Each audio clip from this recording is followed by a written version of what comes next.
Shalom. Apa kabar saudara? Luar biasa, puji Tuhan ya. Awal kebaktian KPBI dimulai dengan hujan. Dari siang ya hujan. Istri saya bilang, waduh hujan bisa tekor nih. Bisa banyak yang nggak datang. By the way, yang datang berapa Pak Eksan? 42. Masih oke. Tepuk tangan saudara. Padahal yang dapat award itu 43 saudara ya. 43. Nanti setelah selesai kolektor, habis firman Tuhan, seperti biasa kolektor, nanti kita ada award ceremony, ya.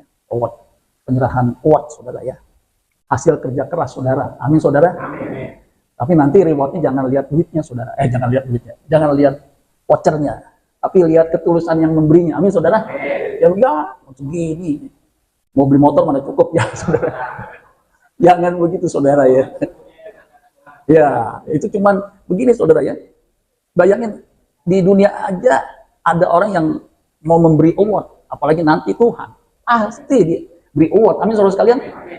Bahkan Alkitab mengatakan apa yang tidak pernah dilihat mata, tidak pernah didengar telinga, bahkan tidak pernah timbul dalam hati, Tuhan berikan bagi siapa? Bagi yang mengasihi Dia, bagi yang beribadah kepadanya. Jadi saudara nggak usah khawatir. Amin. Nah, pada kesempatan kali ini saudara, firman Tuhan singkat ya, saya akan kelar mungkin nggak sampai 30 menit. Judulnya By Another Way. Apa judulnya? Bahasa Inggris dikit ya. By Another Way, artinya melalui jalan lain.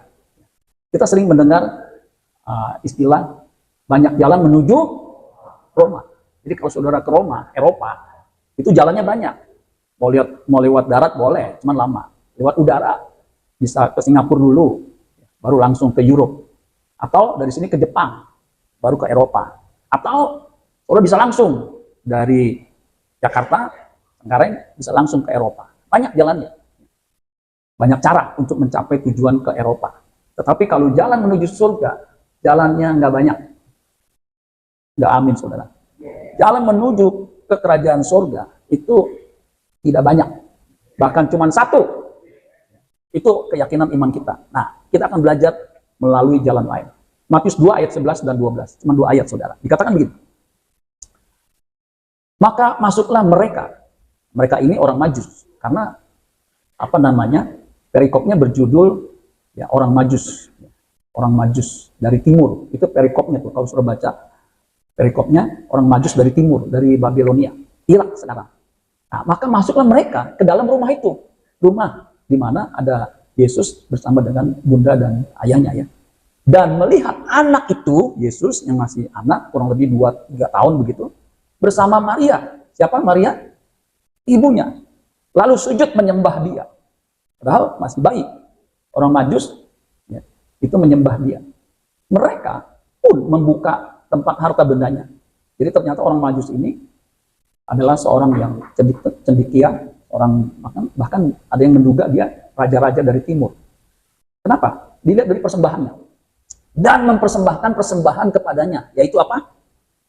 Emas, kemenyan dan mur, bukannya emas, perak, perunggu, itu olimpiade. Emas, kemenyan dan mur, ini benda-benda yang berharga. Emas dari dulu sampai sekarang itu berharga, saudara. Kemenyan dan mur itu biasa dipakai pada zaman itu dunia timur untuk penyembahan. Dan ayat 12, karena diperingatkan dalam mimpi, diperingatkan dalam apa? Mimpi ini pasti dari Tuhan. Supaya jangan kembali kepada Herodes. Ini Herodes Agung. Herodes Agung ini sebenarnya bukan orang Yahudi, dia orang Edom. Itu diangkat sama pemerintah Romawi untuk menjadi raja di Yudea itu. Nah, dia tuh jadi raja. Supaya jangan kembali kepada Herodes.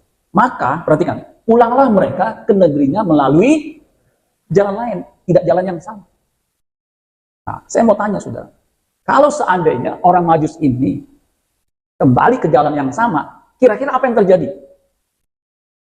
Kalau dia balik lagi ke jalan yang sama, ketemu lagi Herodes, apa yang terjadi? Kira-kira apa yang terjadi? Dibalik lagi, ada lagi Herodes, apa yang terjadi? Apa? Pembantaian, betul, paniki. Kalau kita lihat di ayat 16 sampai 18, itu kalau dia kembali sudah menemukan Yesus, kemudian kembali, bukan hanya nanti anak di bawah 2 tahun yang dibantai, orang Majus juga akan dibantai. Coba kita lihat ayat 16 dan 18. 16, 18. Ini judulnya aja pembunuhan anak-anak di Bethlehem. Kok bisa bayangin? Anak kecil 2 tahun itu dibunuh. Itu orang pasti kejam sekali, bengis. Ya kita kan lihat 2-3 tahun, anak 2-3 tahun itu kan tidak berdaya. Lagi lucu-lucunya, nggak menakutkan dan tidak membahayakan. Kalau sampai dibunuh, pasti nih orang jahatnya na'udzubillah min dzalik. Betul nggak saudara? Makanya kalau ada orang dewasa jahat sama anak kecil, itu karakternya pasti buruk. Anak kecil kan nggak bisa membela diri, nggak bisa apa-apa. Kalau dijahatin, pasti jahat. Jadi Herodes ini jahat memang dari, ya, memang karakternya. Ayat 16, ketika Herodes tahu bahwa ia telah diperdaya oleh orang-orang Majus itu. Jadi merasa diperdaya, karena apa? Tidak kembali. Alkitab mengatakan ia sangat marah. Lalu ia menyuruh membunuh semua anak di Bethlehem, bukan anak di Blok M. Semua anak di Bethlehem dan sekitarnya, yaitu anak-anak yang berumur 2 tahun ke bawah. Alkitab jelas mengatakan membunuh semua. Nggak tahu, Alkitab tidak mencatat berapa banyak yang dibunuh. Sesuai dengan waktu yang dapat diketahuinya dari orang-orang Majus itu. Jadi ternyata orang Majus ini dari timur perjalanan cukup jauh. Karena Yesus diperkirakan udah 2 tahun pada waktu itu. Jadi anak 2 tahun yang disikap, habis dibantai. Jadi kalau dia kembali ke jalan yang sama, bisa dipastikan juga akan dibantai. Ini kejam sekali. Kenapa? Dia nggak mau ada saingan. Raja yang berkuasa itu maunya dia di Yudea. Dengan demikian genaplah firman yang disampaikan oleh Nabi Yeremia. Terdengarlah suara di Rama, tangis dan ratap yang amat sedih. Digambarkan Rahel menangisi anak-anaknya. Dan ia tidak mau dihibur sebab mereka tidak ada lagi. Jadi dibunuh, udah mati, nggak mungkin hidup lagi. Itu bisa bayangin ya, anak 2 tahun masih lucu-lucunya. Kalau digendong sekarang, nang ning nung, bah. Tiba-tiba direnggut nih, hilang. Itu kan menyedihkan. Orang itu pasti jahat, kejam sekali ya. Makanya ada suara ratap yang amat jelas amat sedih. Nah itu luar biasa ya.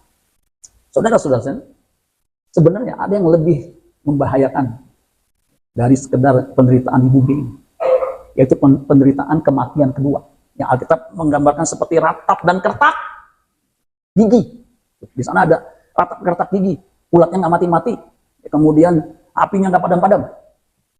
Itu ratap kertak gigi, saudara. Makanya, saudara, ketika hidup di bumi ini, kita harus menempuh jalan yang lain. Jangan menempuh jalan seperti orang dunia. Binasa.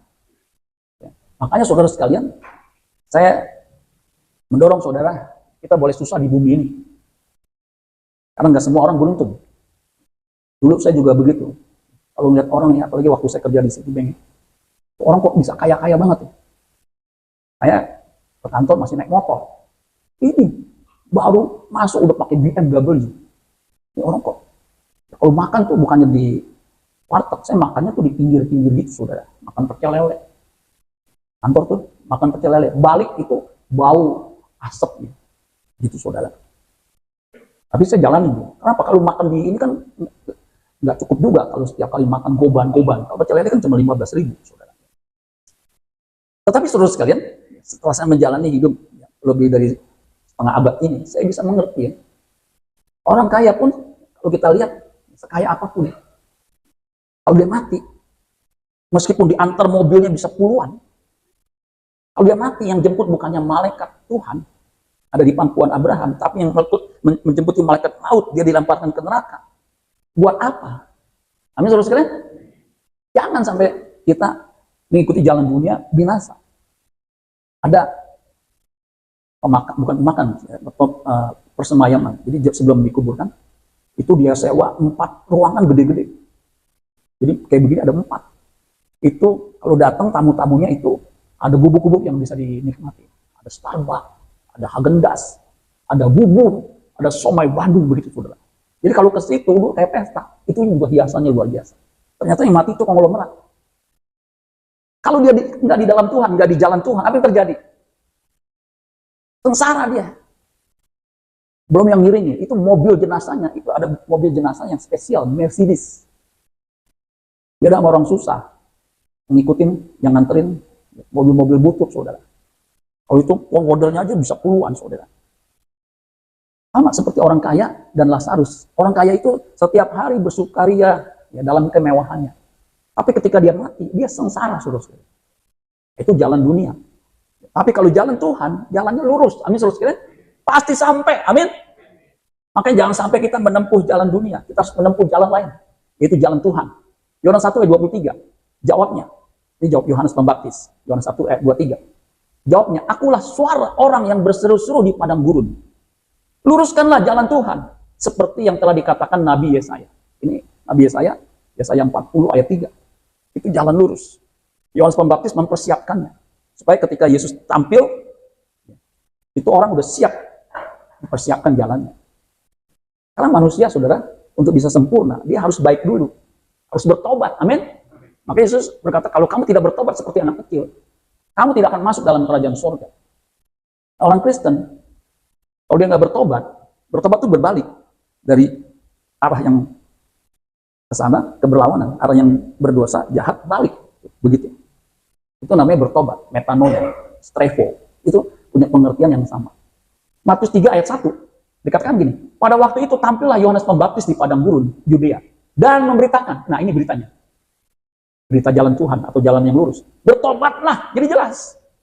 Bertobatlah, sebab kerajaan surga sudah dekat.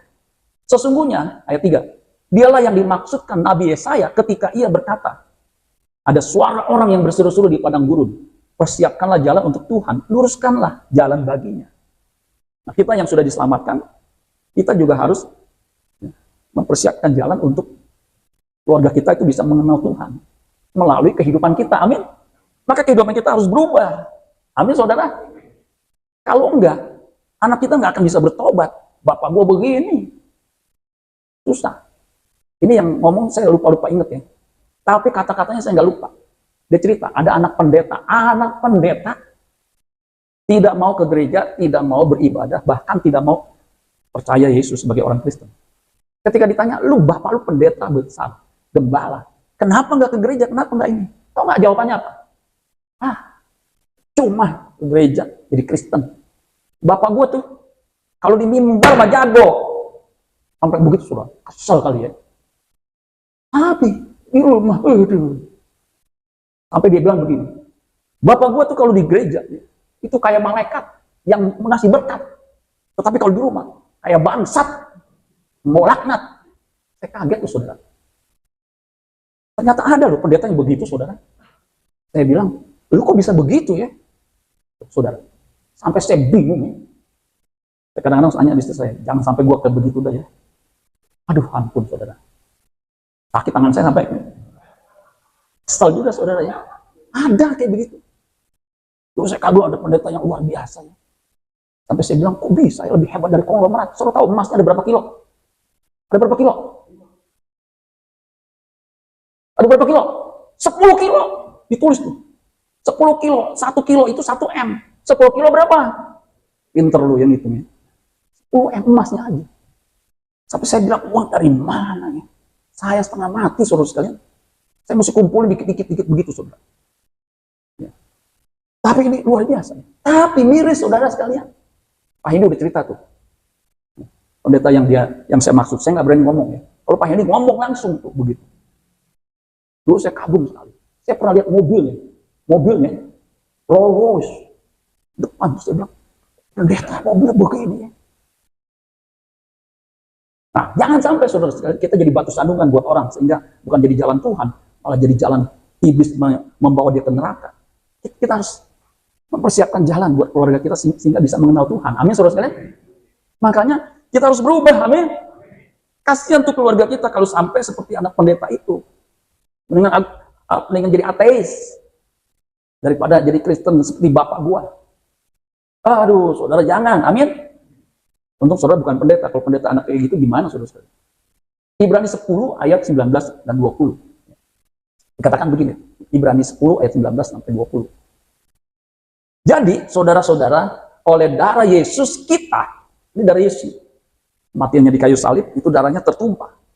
Oleh darah Yesus kita sekarang penuh keberanian dapat masuk ke dalam tempat kudus.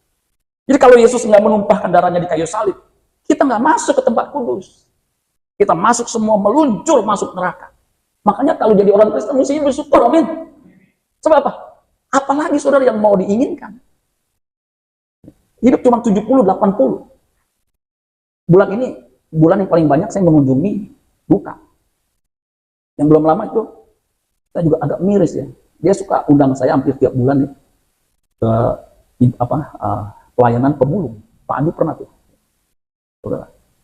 Jadi dia yang mengkoordinir. Dia WA istri saya atau saya. Bapak tolong pelayanan jangan lupa. Masih bungkus 120. Begitu. Uangnya dari mana saudara sekalian? Ya. Kalau dulu saya masih kerja itu masih income. Jadi ya saya mesti siapin lah. Jadi udah siapin khotbah, siapin itu makan juga saudara. Sampai kadang-kadang saya bilang, aduh napas gue kayak gimana yang ngos-ngosan juga ya. Begitu saudara. Dia meninggal saudara sekalian. Jadi saya waktu malam tuh 31, jadi saya nggak buka WA saya, nggak buka HP kan. Dari setengah 4 saya udah jalan dari rumah sampai sini jam 4 udah agak inget ya. Jadi pas malam saya lihat, kemudian saya WA balik. Iya Pak, tadinya saya minta tolong Bapak yang bawa renungan sampai pemakaman, tapi karena nggak ada jawabannya, jadi orang lain Pak. Jadi tadinya tuh mesti saya juga saudara ya. Jadi saudara sekalian, itu pelayanan memang luar biasa. Mempersiapkan orang udah susah. Lu bisa bayangin. Pak, nanti kita buka di sini nih, masuk kolong jembatan layang itu ada lagi bawahnya, masuk. Bisa saya bayangin, masuk gini musim gini. Hanya begitu. Nanti kita masuk situ tuh, Mam, lewat situ. Ya, rencananya tahun ini nih, begitu. Karena baru dibuka bulan Oktober, November kan saya baru pelayanan. Desember kan sibuk. Jadi kemungkinan Januari ini keburu meot orangnya saudaranya. Nggak tahu siapa yang meneruskan. Jadi orang tuh butuh keselamatan. Amin saudara sekalian. Karena gimana kan nggak hanya firman yang disampaikan, tetapi juga berkat. Begitu saudara sekalian. Jadi Tuhan membuka jalan. Amin saudara sekalian. Kita harus jadi agen-agennya. Makanya ayat 20. Karena ia telah membuka jalan yang baru. Itu jalan yang lain, itu jalan yang baru. Dan yang hidup bagi kita melalui tabir, yaitu dirinya sendiri. Makanya kalau orang bisa ngerti ya, pengorbanan Kristus, itu bisa melakukan seperti ini. Sampai saya bilang begini, saya masih beruntung pelayanan di tempat yang lumayan. Waktu Natal kemarin kan, ya, sebelum Citibank ditutup, saya diundang lagi saudara. Jadi agak mendadak tuh. Jadi mau nggak mau yang diundang pendeta yang available. Jadi saya diundang lagi. Itu enak, datang disambut, suruh makan dulu. Khotbah dipesan 30 menit Pak, jangan lebih. Oh, nggak masalah. Begitu saudara. Bapak rekeningnya nomor berapa? Gua kasih. Oh, iya dong. Masa sombong? Bapak rekening nomor berapa? Pas pulang, istri saya ngecekin rekening saya. Tung, masuk suruh. 200.000, 500.000, 1 juta, 1 juta. Istri saya asik banget. Tung, masuk. Besoknya dia bilang, ada lagi nggak Pak? Masa sih? Ada yang mau ngasih lagi? Ya iseng-iseng dibuka. Wah, lumayan Pak. 1 juta lagi masuk. Kalau kayak begitu kan enak, betul saudara sekalian? Cuma 30 menit. Ini bisa jutaan saudara sekalian. Tapi kalau ini, saya aja kadang-kadang bengek juga nih. Dia dana dari mana nih? Tapi demi supaya orang bisa memasuki jalan yang baru dan yang hidup itu dia korbankan dirinya. Sampai saya punya kesimpulan begini. Ini maaf ya, saya pernah pelayanan di suatu gereja yang dibuka buat pemulung. Pendetanya udah bilang, Sep, kamu nanti dekat saya aja. Maksudnya, jangan duduk sama mereka. Saya kan bukannya asistennya pastor, bukannya asisten bapak. Udah ikutin saya deh. Saya bandel, saya duduk di situ. Langsung hidung saya kempis. Kenapa nih? Gua ngap begini ya. Oh nggak, apa yang terjadi? Pas selesai, Sep, kamu kenapa di situ? Iya, Pastor Lukas. Saya pikir nggak masalah. Tahu nggak, ruangan ini habis kebaktian ini, itu harus disemprot, disteril lagi. Kalau di situ nggak tahan. Jadi betul-betul teruskan. Itu berat sekali. Belum kita kan nggak tahu. Ini pelayan yang ini bilang, atau ngomong nggak Pak Andi, Bapak kalau bisa habis salaman, Bapak semprot itu sebelum pandemi itu kan pelayan udah lama. Kenapa? Maaf Pak, nggak higienis. Begitu saudara. Jadi saya selalu siapin tisu basah. Begitu saudara. Jadi memang pelayanan untuk membuka jalan buat mereka yang ini itu tidak mudah. Tapi saya percaya upahnya besar, amin. Upahnya besar. Makanya saya sukacita. Meskipun secara materi nggak ada, saudara sekalian, malah keluar. Saya bilang sama istri saya, ya belum sampai habis, nggak apa-apa, lanjutkan. Amin, saudara sekalian. Begitu, saudara. Ya, saya kan udah 20 dari 2003, berarti kan dari 2003, berarti kan di 2004, berarti kan udah 21 tahun. Ya, belum miskin-miskin tuh, saudara ya. Udah full time. Ya, puji Tuhan ya. Jangan doain biar belum miskin, jangan, saudara ya. Biar diberkati, amin. Supaya nanti rewardnya didobel. Gitu, saudara ya. Ayat terakhir kan 30 menit, berarti kan 5 menit lagi, saudara ya. Pemusik bisa maju ke depan, ya. Supaya apa? Efisien. Kalau dulu pemusiknya ada di warteg, jadi tolong sebelum pendetanya mau nyanyi, tolong panggil dulu, karena ada di warteg, saudara ya. Kalau ini kan nggak ada ya. Yohanes 14 ayat 1-6, ini ayat terakhir. Banyak amat, Pak. 6 ayat, ya ini ayat pamungkas. Janganlah gelisah hatimu, percayalah kepada Allah, percayalah juga kepadaku. Yesus yang ngomong nih. Jadi kalau bagi orang Yahudi percaya kepada Allah, itu sama dengan percaya kepada Yesus. Bagi kita umat PB, percaya kepada Allah, percaya kepada Yesus sama dengan percaya kepada Allah. Karena Yesus berkata, Bapa dan aku satu, aku dan Bapa satu. Di rumah Bapakku, ayat 2, banyak tempat tinggal. Jadi gak usah takut, nggak kebagian. Semua kebagian. Makanya kalau di sini rumahnya RRRRRRRS, rumah rusak, reot, rombeng, resiko, runtuh sewaktu-waktu. Ada yang RSSSS, itu masih mending. Rumah sangat-sangat sederhana sekali sehingga jadi susah sekali. Gak usah khawatir, Tuhan sediakan rumah, amin.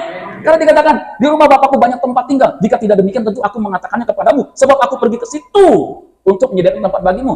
Dan apabila aku sudah atau telah pergi ke situ dan telah menyediakan tempat bagimu, aku akan datang kembali dan membawa kamu ke tempatku, supaya di tempat di mana aku berada, kamu pun kan dijamin. Amin, saudara sekalian.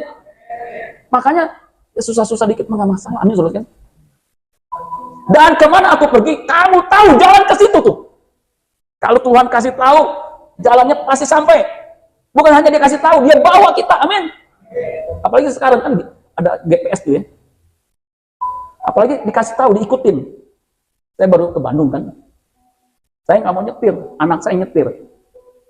Jadi saya bilang ikutin aja tuh, bilangin, diikutin. Jadi anak saya tinggal ngikutin aja gitu. Bapak ngapain? Di belakang gua tidur. Untuk anak saya kuat juga tuh. Jadi Bandung pulang pergi, dia yang nyetir. Hasil kerja keras ngajarin anak nyetir. Kalau Pak Hendy enak, anaknya 3 nyetir semua. Jadi satu capek gantiin yang satu ya saudara ya. Kata Thomas kepadanya, nih perhatikan, Tuhan kami tidak tahu kemana engkau pergi. Jadi bagaimana kami tahu jalan ke situ, ke rumah Bapa? Ayat 6, kata Yesus kepadanya. Kata siapa? Yesus yang punya sorga, yang datang dari sorga. Akulah jalan dan kebenaran dan hidup. Tidak ada seorang pun yang datang kepada Bapa kalau tidak melalui aku. Jadi jalan menuju surga itu hanya melalui Yesus. Ikuti jalannya. Amin, saudara sekalian. Itu yang disebut dengan jalan kepada keselamatan. Kisah Para Rasul 16 ayat 17. Tadi kan yang terakhir. Kisah Rasul 16 17 itu yang paling terakhir. Nanti ada lagi yang paling terakhir. Kisah 16 ayat 17. Yang paling terakhir, kisah 16. Udah ngambek ya ininya ya. Oh enggak ya. Ia mengikuti Paulus dan kami dari belakang sambil berseru katanya. Orang-orang ini yang berseru ini hamba perempuan ahli tenung, hamba perempuannya tenung. Ya. Kuasa kegelapan. Bisa sihir, bisa tenung. Ngomong begini, orang-orang ini adalah hamba Allah yang maha tinggi. Mereka, hamba-hamba Allah yang maha tinggi, memberitakan kepadamu jalan kepada keselamatan. Kalau setan, roh jahat aja tahu bahwa jalan keselamatan hanya melalui Yesus, masa kita nggak tahu? Amin, saudara sekalian. Makanya jangan tertipu. Yesus itu bukan juru selamat. Yesus itu juru selamat. Amin, saudara sekalian. Bagi saudara dan saya, percaya kepadanya. Karena itu jalan menuju kepada keselamatan. Amin buat firman Tuhan. Tepuk tangan buat Tuhan Yesus.